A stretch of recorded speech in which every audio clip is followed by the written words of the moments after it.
খবরদার আজে বাজে লোকদের কথা শুনে কখনো নিজের ইমানকে ধ্বংস করবেন না, নষ্ট করবেন না। ইমান এমন একটা জিনিস, এটা তৈরি করতে 100 বছরও সম্ভব না, তৈরি করে আবার দেখা গেছে সেই শেষ। তাই ইমান অনেক কঠিন জিনিস। আজে বাজে লোকের কথায় মন দিয়ে ইমান নষ্ট করবেন না। যারা বলে মদিনায় যাওয়া লাগবে না, মদিনায় কোনো গুনাহ মাফের জায়গা না, আমি বলবো তারা কোরআন জানে না। যদি কোরআন জানতো তাহলে এই কথা বলতো না। আল্লাহ নিজে কইছে রাসূলের উসিলায় গুনাহ মাফের, রাসূলের উসিলায় গুনাহ মাফ হবে। সূরা আন-নিসা ৫ম পারার ৬৬ নম্বর আয়াতে আল্লাহ পাক বলছেন, বিসমিল্লাহির রহমানির রহিম, ওয়ামা আরসালনা মির রাসূল ইল্লা লিইউতা বিইজনিল্লাহি ওয়ালাউ আনতুম ইযলামু আনফুসুহুম জাউকা ফাস্তাগফিরুল্লাহ ওয়াস্তাগফারা লাহুমুর রাসূলু লাওয়াজাদুল্লাহ তাওয়াবার রাহিম। এখানে আল্লাহ পাক রব্বুল ইজ্জত বলছেন, আমি তো রাসূল এই কারণেই পাঠিয়েছি যেন আল্লাহর আদেশে তারা আনুগত্য করে, তারা নিজেদের প্রতি জুলুম করার পর যদি আপনার কাছে এসে আল্লাহর কাছে ক্ষমা চাইত এবং রাসূলও ক্ষমা চাইতেন তাদের জন্য, তবে তারা আল্লাহকে ক্ষমাশীল এবং দয়ালু হইত।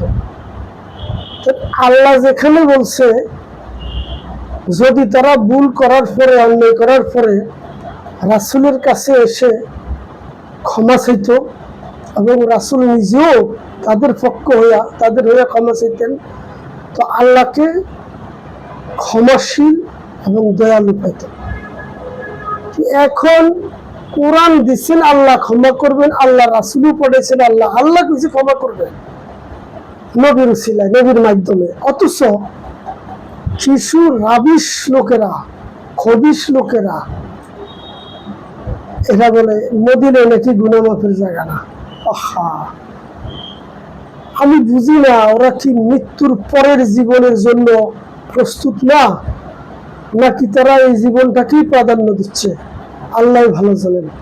যদি মৃত্যুর পরে মানহাজার রাজুল মুনকার লোকের কবরে নেওয়ার পরে তো অবশ্যই অনেকেই জানেন 3টা প্রশ্ন করবে, রবকে, দিন কি, এই ব্যক্তিকে, মানহাজার রাজুল। তো তার যদি এই ব্যক্তির রাসূলকে এই দুনিয়াতেই না মানে, এই দুনিয়াতে অনুসরণ অনুকরণ না করে, এই দুনিয়াতে প্রেম ভালোবাসা না থাকে, না দেয়, তো তাইলে এই যে মানহাজার রাজুলের উত্তর তারা কিভাবে দিবে, এটা তো আমার মাথায় ধরে না। তাইলে ওরা কি মৃত্যুর পরের জীবনের জন্য প্রস্তুত না? তাদের উদ্দেশ্য সম্ভবত এটা যে ইহকালেই শেষ, পরকাল বলতে কিছু নাই। পরকাল হয়তো জনগণের সামনে মুখে মুখে বলতেছে সম্ভবত, না তো জনগণ যে পরকালকে বিশ্বাস করে তাদেরকে মানত না। পরকালের বিরুদ্ধে বললে আমার মনে হয় তারা মনে মনে মানে না। যদি মানত তাহলে মানহাজার রাজুলু যে ব্যক্তিকে, যে রাসূলকে উদ্দেশ্য করে বলা হবে, তো তারা তো রাসূলকে সেদিন দেখেও দেখবে না। তারা অন্ধ এবং বধির।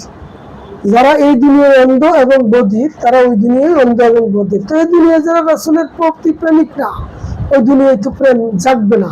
এই দুনিয়ায় যারা রাসূলের আশিক না, ওই দুনিয়ায় তো আশিক মনোভাব থাকবে না।